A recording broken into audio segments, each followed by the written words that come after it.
রসুল পাক সাল্লাল্লাহু তাআলা আলাইহি ওয়াসাল্লামের জামানার ছোট একটি ঘটনা বলে আমি শেষ করে দিব। রসুল পাক সাল্লাল্লাহু তাআলা আলাইহি ওয়াসাল্লামের জামানায় এক ব্যক্তি বিয়ে করেছে, লোকটা সুন্দর, তার স্ত্রী সুন্দর, তার ফ্যামিলির মানুষ সুন্দর। ওই ব্যক্তি বিয়ে করার পরে 6 মাস অথবা 7 মাস পরে ওই ব্যক্তি বলতেছেন যে আমি কি করব, আমি বিদেশ চলে যাব, আমি প্রবাসে চলে যাব, আমার যে সন্তান হবে তুমি সুন্দর একটা নাম রাখবা, 2 বছর অথবা 3 বছর পরে আমি বাড়িতে আসার পরে আমি আমার সন্তানকে যেন দেখতে পারি, আল্লাহ পাক রব্বুল আলামিন যেন আমাকে সেই তৌফিক দান করে। এই কথা বলে ওই ব্যক্তি চলে গেলেন বিদেশে। এই দিক দিয়ে তার একটা সন্তান 10 মাস 10 দিন পরে একটি সন্তান দুনিয়াতে আসছে, ফুটফুটে একটি কালো সন্তান, এমন কালো সন্তান যেই কালো সন্তান ওই ব্যক্তির জীবনও কোনোদিন দেখে নাই, এমন একটি কালো সন্তান তার জন্ম হয়ে গেল। 3 বছর পরে ওই ব্যক্তি বাড়িতে আসছে, আসার পরে দেখতেছেন তার কালো কুচ্ছিত একটা, এরকম কালো সে জীবনে দেখে নাই, কালো কুচ্ছিত একটা সন্তান তার হয়েছে। এই সন্তান দেখে লোকটার ভিতরে একটা টেনশন আরম্ভ হয়ে গেল। আমি সুন্দর, আমার ফ্যামিলির মানুষ সুন্দর, আমার স্ত্রী সুন্দর, তার ফ্যামিলির মানুষ সুন্দর, এই সন্তানটা কালো হয়েছে কেন?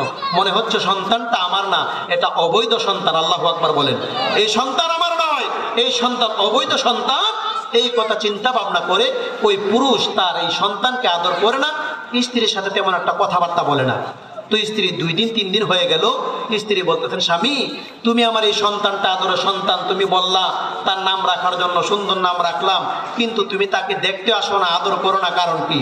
স্বামী বলতেছে স্ত্রী আমার মনের ভিতরে একটা টেনশন। কিসের টেনশন?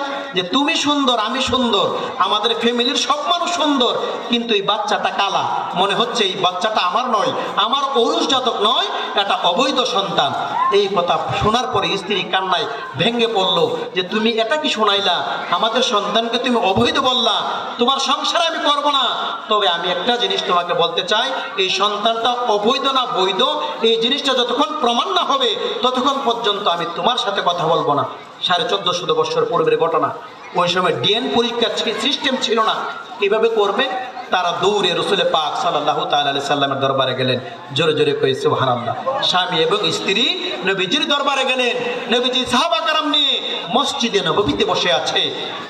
তো ওই ব্যক্তি গিয়ে সালাম দিলেন, আসসালাতু ওয়াসসালামু আলাইকা ইয়া রাসূলুল্লাহ, আসসালাতু ওয়াসসালামু আলাইকা ইয়া হাবিবাল্লাহ, আসসালাতু ওয়াসসালামু আলাইকা ইয়া নূরাল্লাহ, আসসালাতু ওয়াসসালামু আলাইকা ইয়া শাফিউল মুজনিবিন, আসসালাতু ওয়াসসালামু আলাইকা ইয়া রাহমাতাল লিল আলামিন। নবী গো আমরা একটা মাসালা নিয়ে আসছি, একটা সমস্যায় পড়ে আছি, আমাদের সংসার ভেঙে যায়, কিন্তু এই সংসারে টিকানোর একটা ফয়সালা যদি আপনি দেন। তো রাসূল পাক সাল্লাল্লাহু তাআলা আলাইহি সাল্লাম বললেন কি সমস্যা বলো?